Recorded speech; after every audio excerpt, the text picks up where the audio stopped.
Bonjour les CN2, j'espère que vous allez bien. Nous sommes lundi 4 mai, je vous fais la correction de votre exercice de conjugaison de jeudi sur le plus que parfait. Je vous avais dit de revoir sur ma chaîne si vous aviez besoin les informations nécessaires pour la construction du plus que parfait. Petit rappel, le plus que parfait est un temps du passé qui exprime une action qui a lieu dans le passé avant une autre action qui a lieu dans le passé. Donc si j'ai du passé composé et du plus que parfait, le plus que parfait désigne une action qui a lieu avant le passé composé dans le passé. La différence entre le passé composé et le plus que parfait, c'est que j'utilise l'auxiliaire avoir ou l'auxiliaire être plus le participe passé, mais cette fois mon auxiliaire avoir et mon auxiliaire être, contrairement au passé composé où ils sont conjugués au présent, là seront conjugués à l'imparfait. Donc je vais me retrouver que j'avais, tu avais, il avait, nous avions, vous aviez, ils avaient plus participe passé, ou j'étais, tu étais, il était, nous étions, vous étiez, ils étaient plus participe passé. Alors, je vous avais donné l'exercice page 137, numéro 7. On vous demandait de conjuguer les verbes au plus que parfait et de faire attention aux accords. Donc, on va voir en même temps les accords.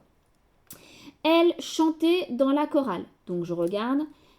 Elle avait chanté, elle était chantée. Donc là, je vais choisir l'auxiliaire avoir. Elle avait chanté dans la chorale. Donc là, je ne mets pas et e. Pourquoi? Parce que c'est l'auxiliaire avoir. Et avec l'auxiliaire avoir, je ne fais pas l'accord. Ensuite, nous skier sur la piste bleue. Alors, nous étions skiés ou nous avions skié? Nous avions skié sur la piste bleue. Donc là, skier, pareil, je laisse E accent aigu car c'est l'auxiliaire avoir. Ensuite, tu tombais dans l'escalier. Alors, tu avais tombé ou tu étais tombé? Tu étais tombé dans l'escalier. Donc là, j'ai utilisé l'auxiliaire être.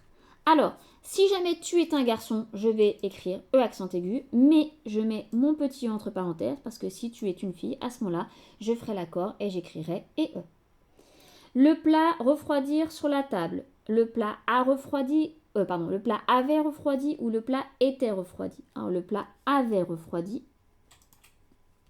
sur la table. Avait refroidi, ça veut dire qu'il devient froid. Là, je laisse i, puisque c'est l'auxiliaire avoir. Donc, pas d'accord avec mon sujet.